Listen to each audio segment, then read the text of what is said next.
I know how it feels to make sure that it has your name right. So I get it. Very good. Diego, are we up? Not yet. In about 5 seconds. Okay, we are now live and we're going to broadcast. So give yourself about 10 seconds. There's a 10 seconds.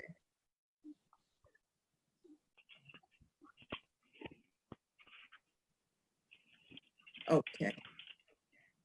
Good evening and welcome to Black Disabled Lives Matter. My name is Dale Colston and I'm the principal librarian at the James Brown African American Room of the Newark Public Library in Newark, New Jersey. We have a wonderful panel assembled this evening and we'll discuss challenges, initiatives, and successes that affect and involve the Black, disabled, and differently abled community.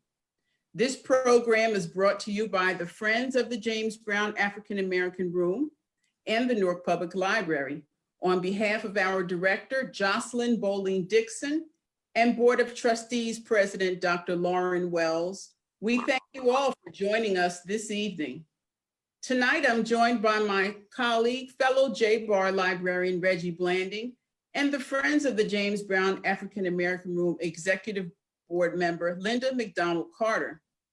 We also welcome our embedded interpreter, Ms. Lee. Our space at the Newark Public Library is named in honor of the late James Library Brown, a librarian, poet, activist, and influencer who was instrumental in making sure that the library seek and maintain books and resources and present programs examining and celebrating the African American experience. The Friends of the James Brown African American Room exists to promote the vision of James Brown, and we join them and thank them for their continued support. I would like to acknowledge the traditional, ancestral, and unceded territory of the Lenni Lenape First Nations on which we are learning, laboring, and organizing today. We also recognize the devastation and the continued legacy of the transatlantic slave trade, which contributed to present-day systemic racism and oppression. We want to recognize the lives of those who have fallen, such as Breonna Taylor, George Floyd, and countless others, including the late Walter Wallace Jr. of Philadelphia. We are working to honor their legacy. Black Lives Matter. The co-host for the evening, Linda McDonald Carter, is an attorney and professor of paralegal studies at the Essex County College in Newark, New Jersey. She is also a founding member of the Friends of the James Brown African American Room. Please join me in welcoming Linda McDonald Carter. Linda? Hi, Dell and everyone. Welcome to the program. This is going to be exciting and it's also going to be a teachable moment or a teachable hour. All our panelists are well-versed in their areas and we'll have an opportunity to share in an area that we normally don't think about. So this is a way to make sure that everyone who's watching this program will be on their P's and Q's and understand every day how we need to be aware of people who may not be in the same position that we're in. And on that note, I want to proceed by introducing our panelists. First, we have Krystle Allen. Krystle is a Newark native, activist, I like to call a person just making the Constitution work, a millennial entrepreneur, and a non-profiteer, that's what she says. She's seeking to empower, enlighten, and innovate communities in New Jersey about vision loss and the available resources for people with vision loss. She is the president and founder of Eyes Like Mine Incorporated, a nonprofit 501(c) organization and established in March of 2014 in Newark, New Jersey. Our second panelist is Tyson Helly, is the program and events coordinator for the Newark Public Library. He also teaches the hugely successful sign language on the library's Facebook page. The first virtual class on April 7th drew more than 12,000 viewers from around the world. Tyson is also the president and founder of Deaf Hands Ministry, which has assisted hundreds in Essex and Hudson counties and beyond. Our third panelist, Sofia Muhammad, is a mother of 5 children and a relentless advocate for people with disabilities. She has organized and lobbied for rights before former Governor, New Jersey Governor John Corzine and current Governor Phil Murphy. She's worked with State Senator Ron Rice and Mayor Raz Baraka. Safiyyah was featured in a PBS documentary, Faith and Disabilities, which was one of the religion and ethnicity programs. And she volunteers with various social organizations seeking justice for and highlighting the need for Black disability justice. She's also one of my former students, so I had to get that in. So on that note, we have a couple of questions here, but I wanted to start with a question which wasn't one on the list, but it's one that I'm sure all of we could start with.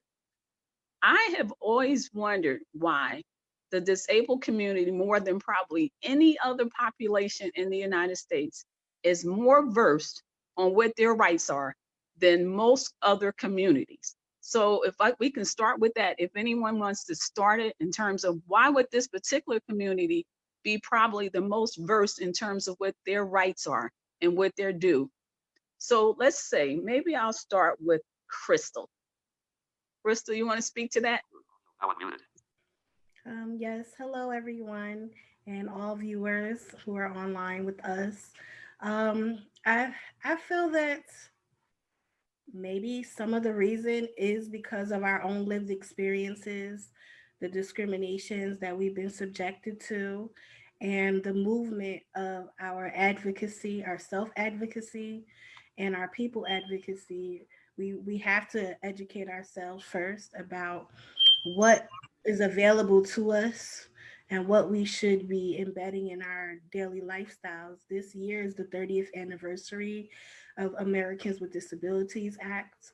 And, you know, in 1990, for that to just be instituted in our Constitution, people with disabilities have been living since humanity has began. And this month is actually the 75th anniversary of National Disability Employment Awareness Month, which for many years, people with disabilities have been faced with the 70% gap of being unemployed or underemployed, despite our talents and skills and credentials. So I believe we are well versed because of our lived experiences and the journey we call life that we move through day by day by day. And to be able to educate communities who are not in our lifestyle about how we can be accommodated and how our rights and our needs matter too. Okay, thank you. It's very good. Sofia Muhammad, you have 5 children I know of who have certain challenges. So you want to speak to that too? Because I know ever since I've known you, you've been right on top of this. So you want to speak to that? And then Mr. Thyson. Thank you, Linda. Yes, I am the mother of 5, and I have my son. Actually, not all of my sons, but my sons are on the autism spectrum at various places on the spectrum because one disabled life doesn't fit all. So one person with autism is not necessarily exactly like another person with autism. But I would say that it's been a journey. It's been a humbling journey for me. It's been a journey of patience. It's been a journey of constant and consistent learning. It's been a journey of recognizing how there are not just disparities among people with disabilities, but there are disparities within the Black disability community. When you consider that, first of all, 1 out of 4 children with autism are males. And you'll find that most children who are in the special education system are Black males. Most Black males in the special education system are identified within the school system and not necessarily diagnosed by a doctor.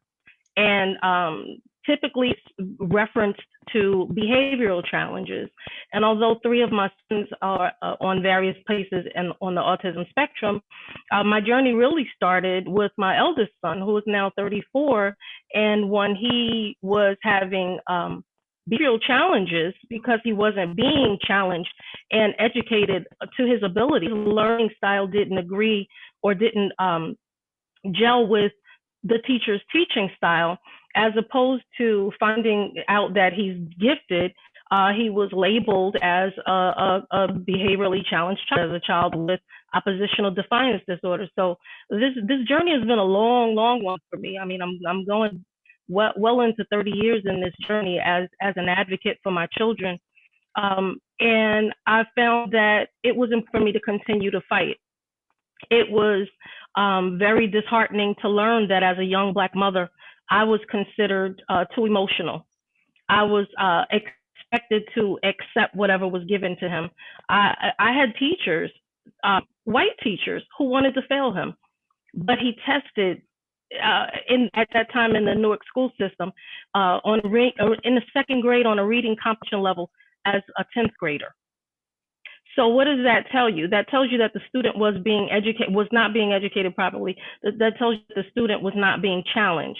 He was being challenged, but he was being challenged in a different way. He was being challenged against his brilliance, and he was actually being challenged to be mediocre. And it wasn't acceptable to him, which is why he acted out, and it wasn't acceptable to me as his mother. And then fast forward several years, finding that my children had autism, I was told that they were, the first journey was actually my 22-year-old. And I was told that he's just bad. Well, no child is bad, number one. Children are certainly not born bad. All of his repetitive behaviors and the milestones that he had reached, and then he started to plateau. It took me seeing 4 pediatric developmental specialists to finally have someone say to me, "Yes, Mom, your concerns are right. Your son does have a mental disability, and it's called, at the time, PDD-NOS, pervasive developmental disorder, not otherwise specified." And then subsequently, he was diagnosed with autism and also ADHD, attention deficit hyperactive disorder, as well as obsessive compulsive disorder. But I didn't see the signs in my now 24-year-old, and I didn't see the signs in my now 17-year-old until they were older rather. So that also showed me that, like I said, one life doesn't fit all. So they all presented differently. And so things are actually, they can be sometimes ignored. They can be sometimes just not known. And then the student is going along through childhood and through school life with talent, and their needs are not being met.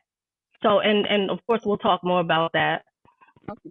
So I want to also hear from Thyson. And again, I see your journey to, to actually your advocacy contributing to learning all of these nuances to this particular area. So Thyson, you want to speak briefly to, my question about, why this particular population is so versed in what their rights are? Good evening, everyone. I'm Tyson Helly. I'm sitting in my living room wearing a white shirt with a black beard with a little gold right in the front of it. I have a picture behind me for the description for those who are visually impaired so they can know what I look like. I am about 6'3", sitting on my white couch with 2 rust pillows behind me. Good evening once again. The reason why this is very important, as you know, I am hard of hearing. I had to advocate for myself being a hard of hearing deaf individual. But let me take a step back. There are 856,000 deaf people in the state of New Jersey. That is a vast, large of a number. We would go into that. I will break those numbers down. But we have to advocate because they don't provide interpreters. They don't provide open caption for many different resources. And sometimes it's a fight that what we do and how we do it and what we do.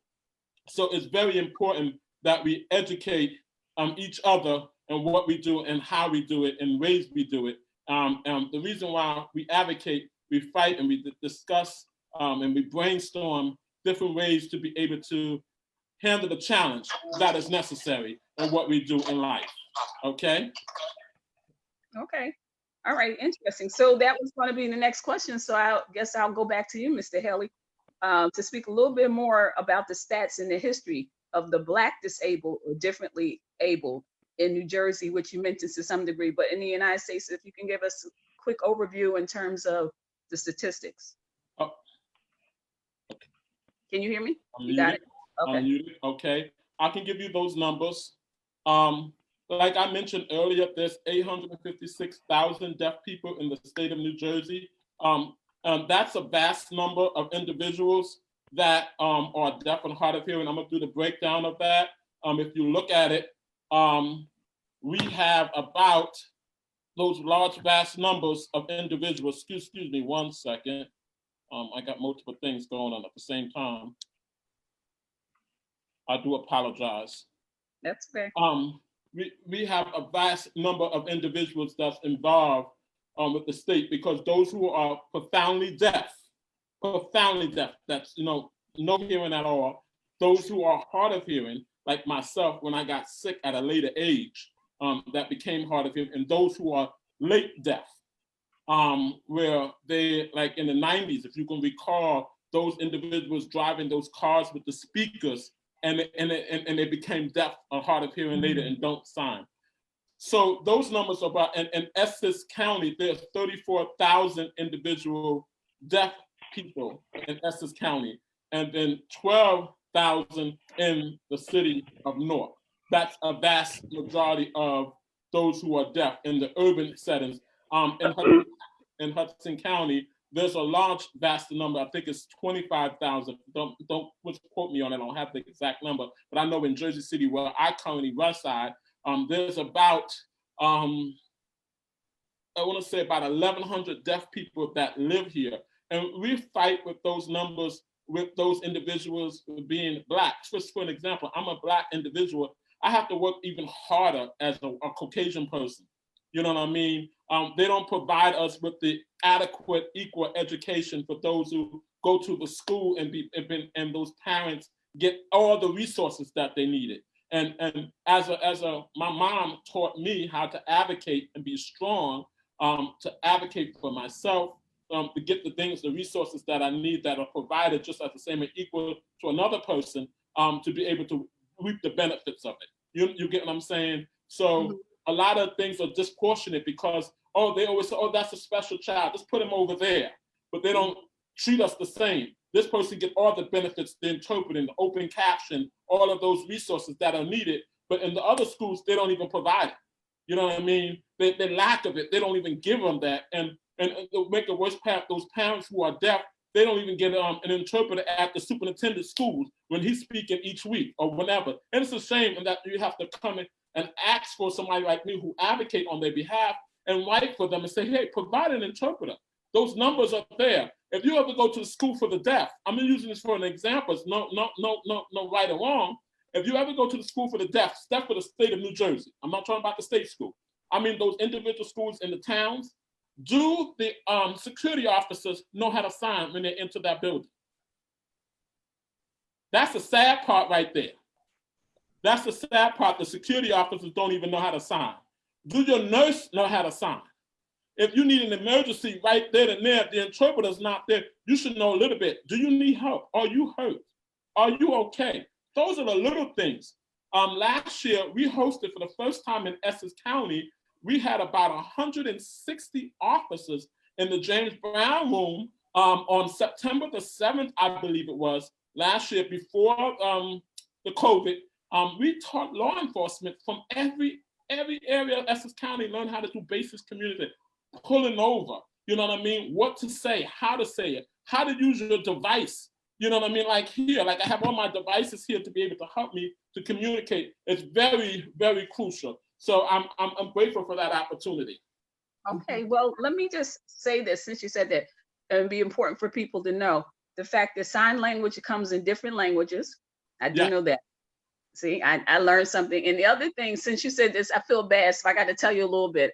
For people who don't know, I have on this ugly breast sweater on, and I have little ping pongs on my head. I think they're called bamboo knots, and I have multicolored glasses on. So I felt compelled to say that. And I'm in a room, like the clothes I wear are generally black and white, so my room is black and white. So I just want people to know that, because I think that's important.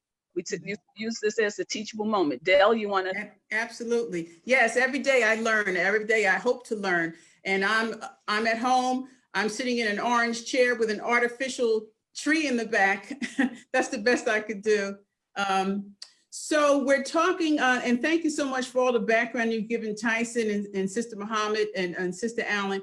we're talking about all Black Lives Matter. And within our discussion this evening, we're talking about Black Disabled Lives Matter. Do you see a connection to Black Lives Matter, or is there a disconnect? And let's hear from Ms. Allen first. Is there a disconnect between the Black disabled community, Black Lives Matter? Thank you. Okay, can you hear me? Yes, Yes. we can. Okay, I don't know, is my video active? Not right now. Okay, well, I'll just speak on that. I feel that there's a twofold answer to it. There's a connection, but there's also a disconnect because of the lack of awareness, because disability is so broad. There's noticeable disabilities and unnoticed disabilities, from people with intellectual impairments to learning disabilities to people with hearing loss, vision loss, wheelchair users, and so on and so forth. You know, I don't know if you knew, but people who are diabetic are considered disabled as well. And because it's not our conversation about disability, we're not always in the forefront of conversations and general movements. So that's why we have our own movements, and where you can reference to Black Lives Matter. Yes, as me being an African American woman, you know, that is a part of my life history, but the conversation of disability rights, disability injustices is not really, I think, spoken out loud in that particular movement, because it's almost like a unknown territory. And sometimes individuals don't bring up discussions and the history of disability culture unless it is like directly affecting them. Like, you know, Tyson mentioned stats not too long ago, but in Newark, there's 35,000 residents with disabilities, not just hearing loss, not just vision loss, not just autistic, 35,000 of us. And there's no, it's not that there's no, but there's very little in terms of knowledge about our culture, because having a disability, it is a way of life. And whether you're Black or brown, when you become a part of this particular community, a lot of our needs are left unmet or left kind of like pacifier to do the bare minimum, when we are not just existing in our communities. We're living, we're working, we're being educated, we're being entrepreneurs.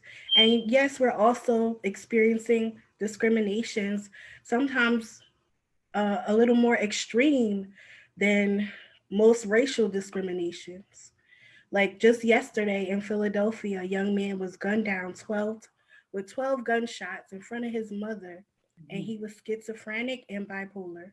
Right. And he was waving a knife, but it could have had to be related to his disability, but two cops gunned him down in front of his house, in front of his mother, without actually just paying attention to what was really going on, really understanding that that was a gentleman who had a disability, who had a special need, and had they had the knowledge and education on how to approach that individual, then maybe, you know, this man and the mother would not be suffering his loss.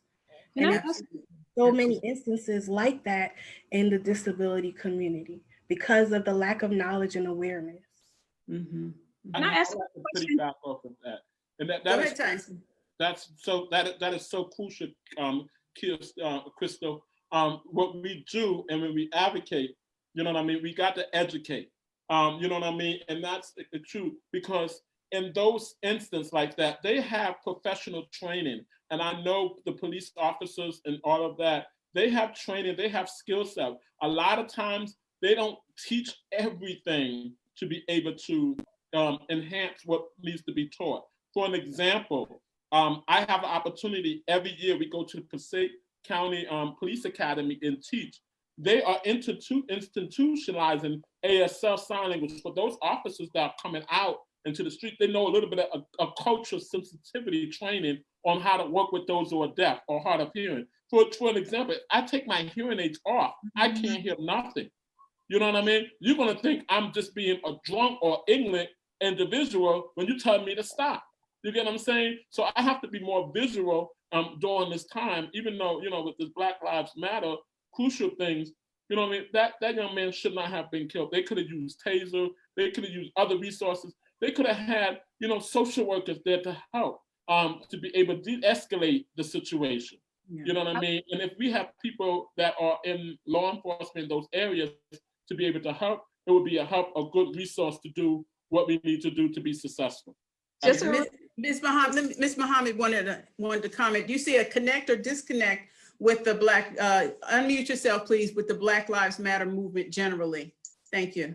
Well, yeah. So actually, I see both, but I see probably a 30% connection and a 70% disconnection, because oftentimes when we're marching and when we're challenging status quo and challenging the system and we're asking for systemic change, those conversations are not inclusive of the disparities within the disability community, especially the Black disability community. The first stop in the school to prison pipeline is special education.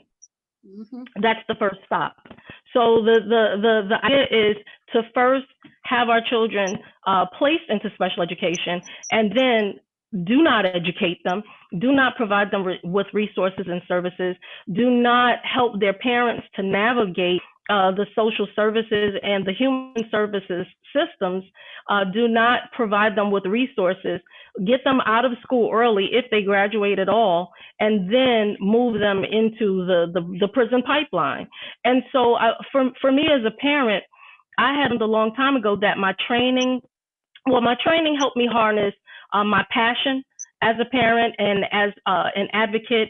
And I myself live with a silent disability. I live with lupus, and it's prevalent in my family. And so I found that the passion was good for transparency. It was good to motivate me, but I needed to understand public policy. I needed to understand administrative code. I needed to understand how the law affects my loved ones, how the law affects my family. I needed to understand how the legislative process will provide for people with disabilities, especially in urban communities. And I also had to know how to connect with my legislators. And I graduated from a program through the New Jersey Council on Developmental Disabilities called Partners in Policymaking. It's actually an international program, and it was started in Minnesota. And I believe it's been about 45, nearly 50 years now. The program has been running internationally. And it was a good opportunity for me to learn and understand not just the advocacy, but the lobbying, which is so important. When I look at people like Elijah McClain, when I look at people like Matthew Russian, Elijah McClain, who was a person with disabilities, who was minding his business and wearing a mask because he suffered from anemia and he just needed to keep his face warm, and someone called the police, and they even stated when they called 911 that he's probably not a problem or a threat, but just something to check out. Well, the police not only accosted him and attacked him, and he told them that he was a person who was an introvert. He pleaded with them to please let him go and leave him alone. And instead, they called the EMS. EMS injected him with something that caused a heart attack, and the young man unfortunately died.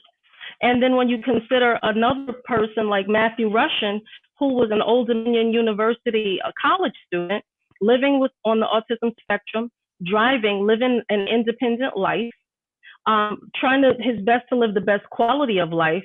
Both are accomplished musicians, by the way.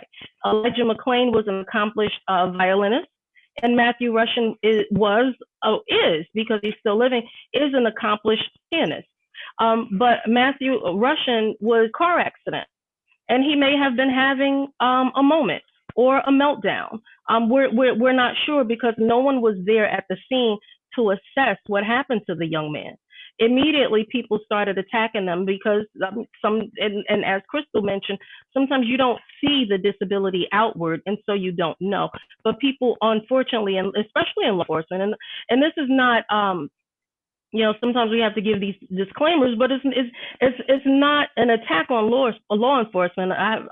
Because I come from a family of law enforcement, but the fact is, when they're not educated and when they're not trained properly, or if there's just not a compassion to care. Sometimes let's put the training out the door.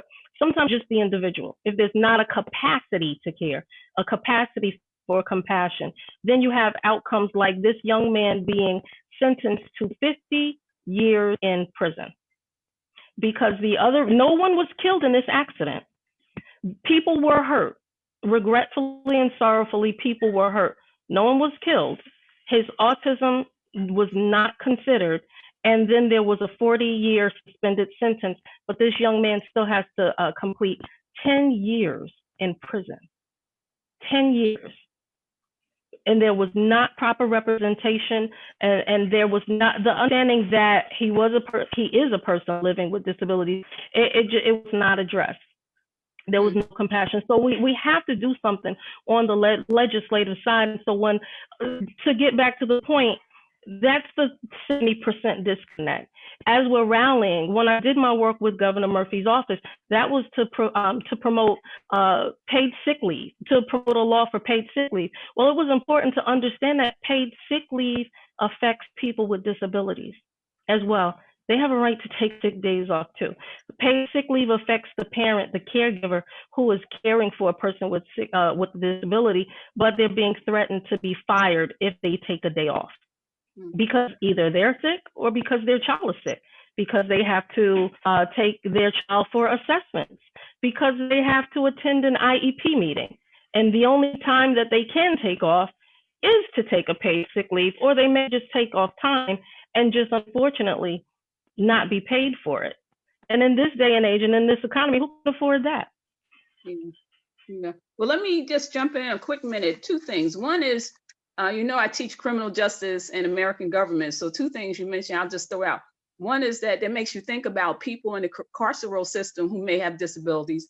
And the other thing is the role of civics in the public schools to help people empower them so that they will be involved in making policy for themselves. But the question I want to ask initially to all of you, briefly to speak to, because I think Krystle brought it up, or we were talking about the young man who had mental illness and he was shot by the police. So speak to the needs of the disabled community with regard to the defunding of the police, not the police necessarily, and I think people have it wrong, but the defunding of the militarization of the police.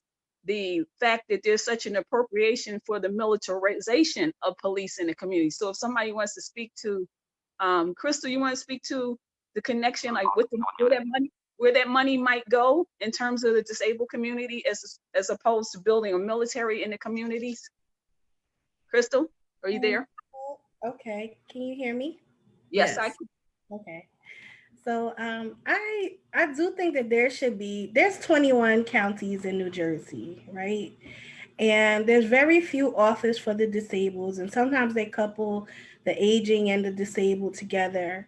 And I think that those are two separate communities. Sometimes they can commingle, but I feel that in terms of yearly budgets and funding that is set aside for whatever communities need, there should always be funding in place for people with special needs or people with disabilities, and it should be used in the appropriation of assistive technology, access to education, access to employment, access to just all of these places like hospitals, police headquarters, fire headquarters.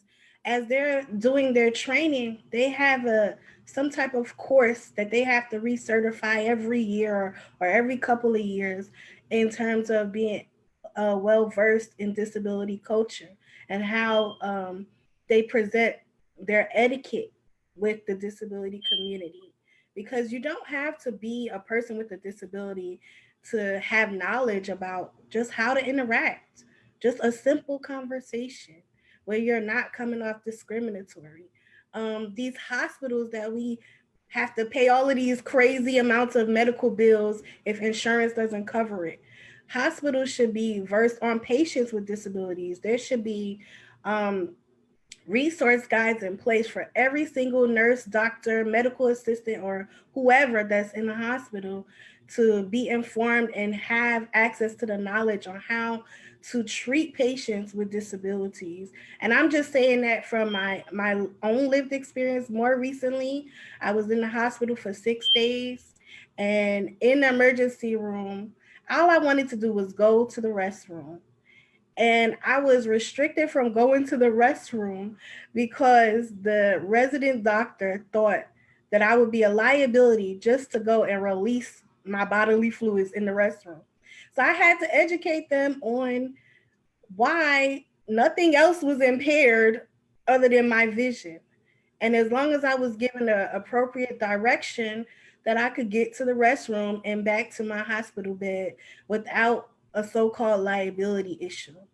And that's something that's minor, but it's also huge, because how could you restrict a patient from releasing themselves? Something that we do every day, every couple of hours during the day.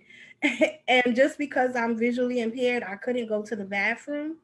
And furthermore, the doctor was looking at me. He's telling me, I'm like, I work for an agency, and, maybe we can set up some time with some of your staff where they receive in-service training on etiquette and dealing with people with vision impairments, because clearly you guys do not know. You don't have the up-to-date information. And he's like, you work? And I'm like, why is that shocking to you that I work? People work in all different capacities, whether they have a disability or not. So I feel like there should be funding allocated to keeping these establishments or entities informed and educated on how to just simply interact with people with disabilities.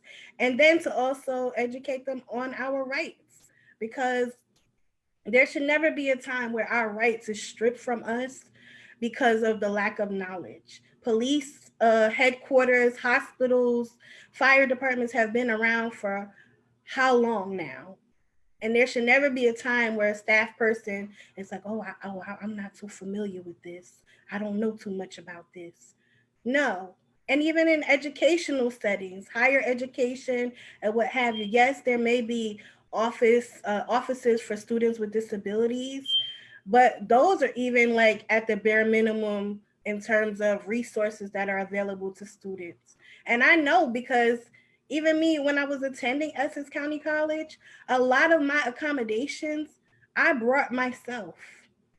And although there was a supportive environment, had I not self-advocated for myself with the assistive technology that I would use just to do my schoolwork, I probably would have had a much more challenging time.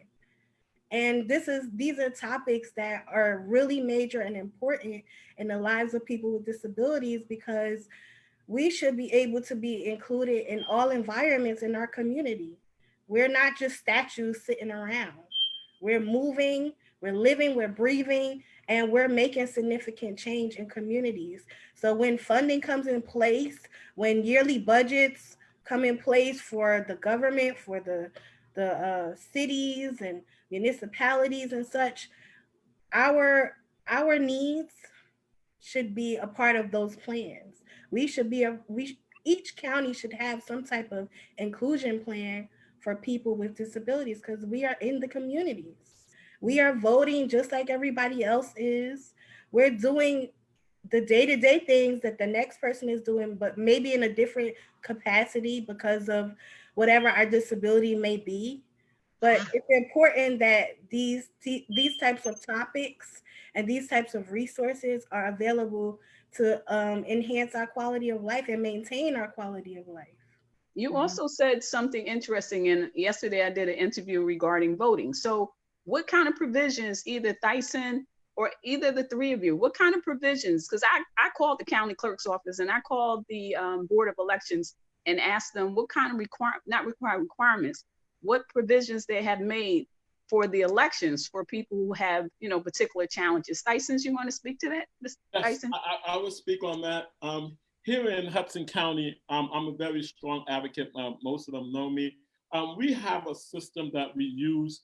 It's called an open caption system for those who are deaf and hard of hearing. And then also we provide them with the New Jersey Sign Language communication barrier to be able to use if they need to register to vote. But this is to be the first time doing a mail-in, a mail-in. So I did a promo on that, how to fill it out. I had to show them because they didn't know to be able to select who they're gonna vote for.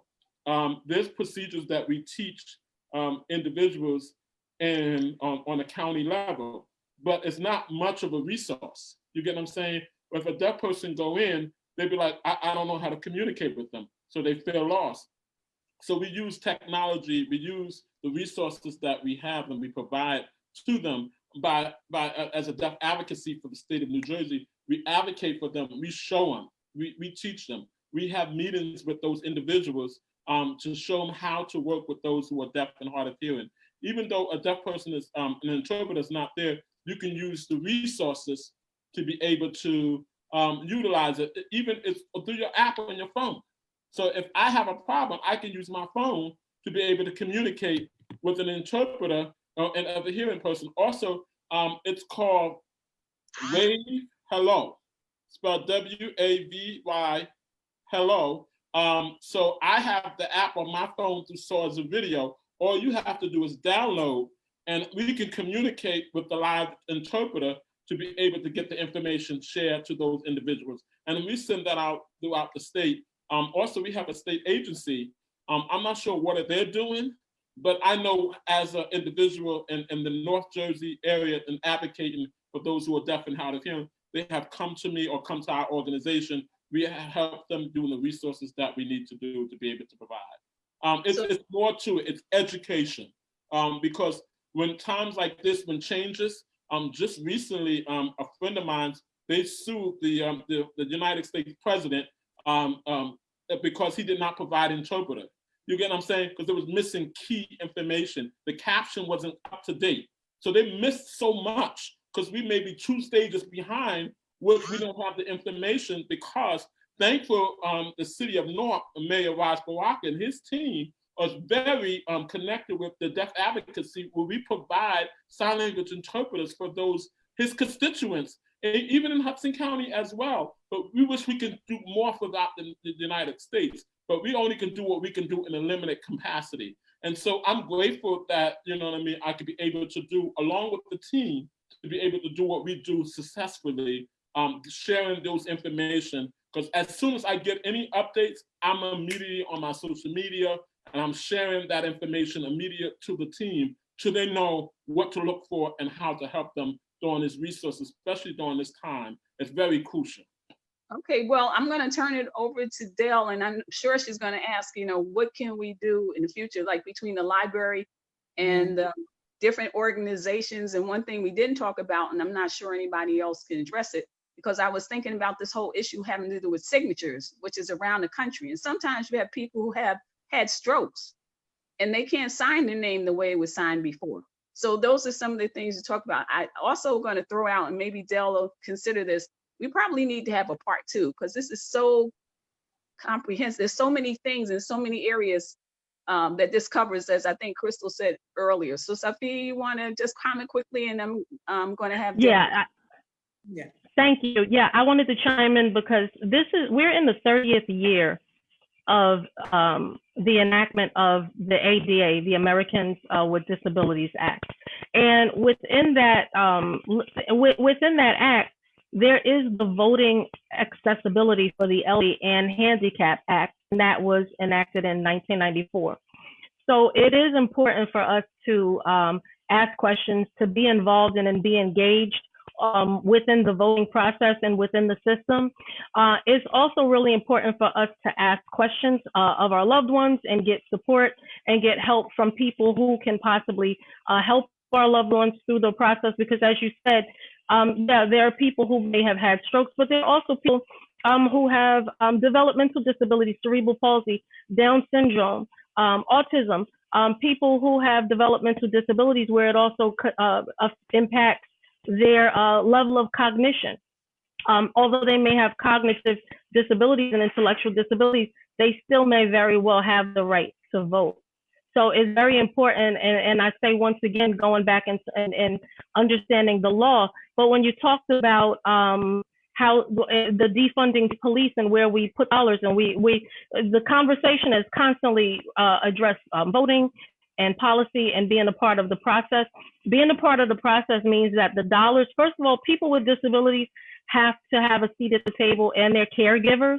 And that has to, we have to address the intersection of race and disability. We have to make good use of organizations like the National Black Disability Coalition, which is founded by my mentor and my good friend, Jane Dunham. We have to explore economic inequity that faces disabled workers. That's very important. We have to ensure that grants that are given out statewide, countywide, federally, through your municipalities, we have to ensure that grants are offered and awarded to organizations that support and provide services for Black people with disabilities, particularly because a lot of Black owned organizations or a lot of Black run organizations are not getting these grant funds. We do, and I agree with my brother, we do have to promote educational initiatives. It's very important. We have to also readdress the state of New Jersey Department of Education puts out a commissioner's report, which is the Student Safety and Discipline in New Jersey Public Schools report. The report clearly states that there is a disproportionate number of Black males in special education who are being suspended, being expelled, and who are being impacted by harassment, intimidation, and bullying. We have to address all of these things and be a part of the process. So being a part of the process is getting involving ourselves. Our states, our counties, our municipalities have appointed offices, appointed committees, appointed councils. Get on them, apply for them. If you go to the New Jersey State website, you can find where you can look for the governor's, look up governor appointments, and look up transit, look up housing, look up the areas where you might feel as a person with disabilities, as a caregiver, as a family member, or just as a stakeholder, as a person who understands that there are disparities and implicit bias, and you want to be a part of systems change. Insert yourself in those positions. Having a public office is important, but it's just as important having a seat at the table and being engaged and interwoven into these entities that have access to the dollars to fund the programs and the resources that we need. And there are programs also throughout the country where there are retired police officers, there are family members. I attended an autism training 15 years ago at the Essex County College Police Academy, actually. It's a father, Dennis DeBolt, and I hope I'm not butchering his last name, and you can look it up, DEBBAUDT, like Tom. He has a workshop for autism and law enforcement, and he has a whole curriculum, and I attended one of his trainings, and we were there as parents, caregivers, and police officers. And so this is really important. I know Nate Barker Wright from Nason's place had established a relationship and a partnership with the East Orange Police Department to have some training done. So we have to get these things in our communities. As they say, the charity begins at home. We have to do these things within our communities and within our homes, and then splinter out into the greater, wider community. But get on these boards, get on these councils, get involved with these commissions, and be a part of systems change, inward and then outward. Yeah. And take public office as well. I'm going to turn it over to a quick question. Go ahead, Linda. Then I'll. Go ahead. Thank you. I have a quick question for Tyson. Could you please repeat the name of that app? I think you said Wavy. Okay.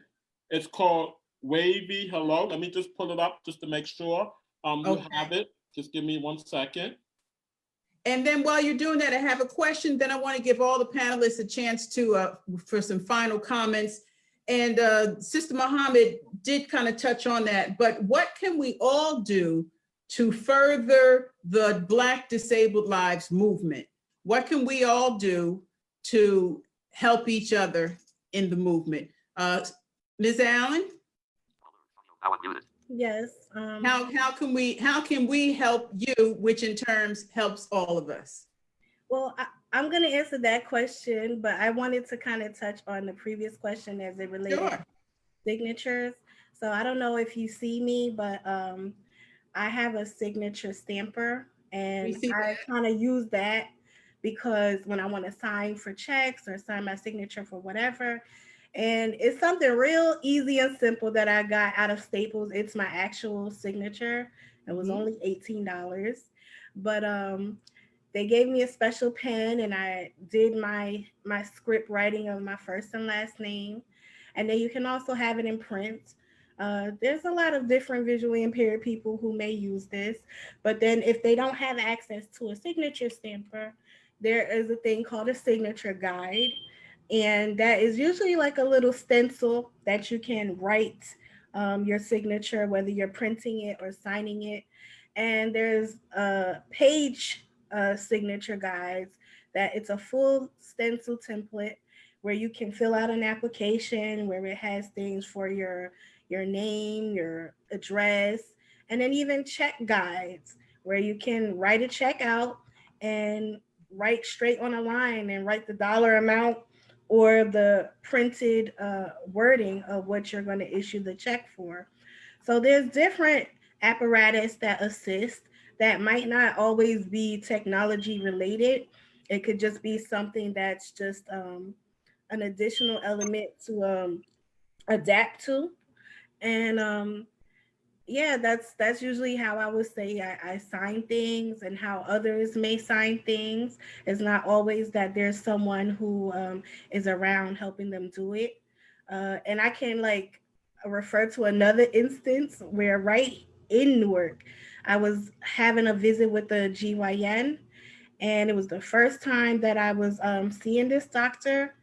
And she took a really unusual amount of time to come and visit me and see what I wanted to be treated for, which I was just coming for an annual exam. And when she finally entered the patient room, she said to me, "What's going on with your eyes? You're too young to be visually impaired." And I was like, "Well, I didn't know that vision loss had particular ages it chose." And it ultimately led to her telling me that she did not want to treat me because she was afraid that I was not competent enough to sign the paperwork, the intake paperwork for new patients, and understand what was on my paperwork. And I immediately, did my own self-advocacy. It was right in the Ironbound section where I reported, her discrimination against me just because I was visually impaired and she lacked the education to, interact with me as a patient with a disability. Mind you, she wore glasses. So it was like, lady, you're visually impaired too. You're just not at the extremity as I am, but anyone who's wearing prescription eyewear is considered vision impaired because that's what it means. The vision is impaired. And not many people pay attention to that because of their own lack of knowledge. But one way that would lead me to saying how we could work together is continuing to having discussions like this and gathering some action items, putting that, all of the knowledge and talents that all of us possess here and all of the resources and networks that we're connected to, put that to work and see what the impact will amount to. I will say that as long as I've been a Newark resident, because I'm born and raised here, and I've only had the opportunity to experience two mayors, well, three mayors actually. And Mayor Baraka is truly the mayor for the differently able. He has made a lot of significant effort to make sure that we're included in this city, that our voices are heard. And we're just at the beginning with that, and there's more mayors. There's 565 mayors in New Jersey. So if our Newark mayor could be the model to all of those mayors that are around statewide, and to be able to encourage them to think about not just the general residents, but also the special needs community, the differently able community. You know, like I mentioned earlier, we're here. We are here. We haven't just arrived. We've been here.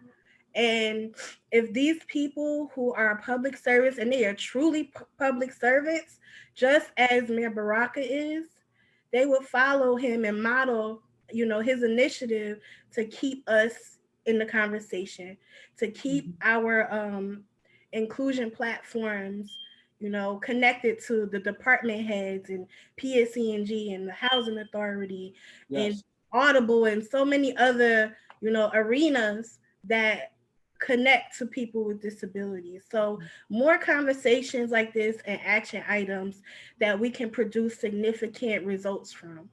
Thank you. Tyson, and then Sister Muhammad, we're really close on time. Thank you. Go, Tyson. Okay.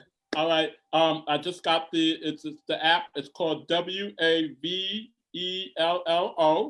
It's going to look like it's going to be a blue box with a hand, two hands, but it's look like it's moving. It's called Wave Hello. That's to use to communicate with those who are deaf that has a video phone, to be able to use the translator on that. So that is free. I just want to give that. And just piggyback off of what Krystle saying, you know what I mean? We got to continue to do this work. There's more dialogue that needs to be shared during this time. I'm grateful for the mayor of Newark for his initiative. I'm working with those who are deaf and hard of hearing. He is probably the only mayor that knows sign language. He knows a little bit just to communicate. He knows, how are you? What's your name? And do you need help? And those are crucial things that makes a difference in the individual lives. And as we move forward, thank you for allowing me to be a part of this panel discussion tonight. Thank you. Thank you. Sister Muhammad's quick closing remarks. Okay, I just want to say thank you again to all of you. It's an honor and a pleasure to be here with you. Please visit the Education Law Center website. That's edlawcenter.org, EDLAW center.org. The New Jersey Supreme Court Committee is seeking to input a limit on the role of non-lawyers in special education. That means that you're advocates.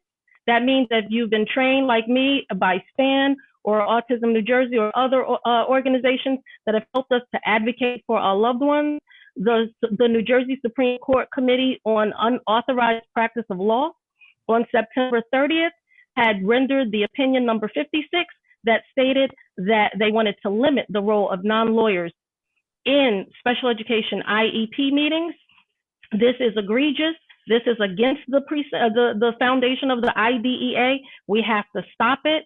So please go to the website so that you can send your comments before November 16th to mailbox@njcourts.gov. We have to stop this. The Education Law Center, the ACLU is involved. We have to speak up and speak out, because otherwise we will sit in these IEP meetings unaware, uninformed, uneducated, and unfortunately school districts will have their way with our children. And like I said before, school to prison pipeline starts with special education. Thank you. It sounds as if we are at the end, and also it sounds like we need a part 2, perhaps even a part 3. Thank you ever so to Krystle Allen, Sofia Muhammad, our embedded interpreter, Ms. Lee. Thank you. Tyson Helly, my colleague and friend, Linda Carter, Reggie Blanding behind the scenes doing some tech support for us. We thank you all. Please join us Thursday, November 12th, for a discussion about the rise in domestic violence during the pandemic. That's a real serious problem for children and adults. And on Tuesday, the 17th, we will have a discussion about colon cancer awareness in the Black community. So we're trying to bring information to the people. We hope it helps. Thank you again for sharing your evening with us. Please send in your ballot, or please show up on the 3rd, whatever your choice, please do that. Wear a mask, wash your hands, and be safe. Thank you. Good night.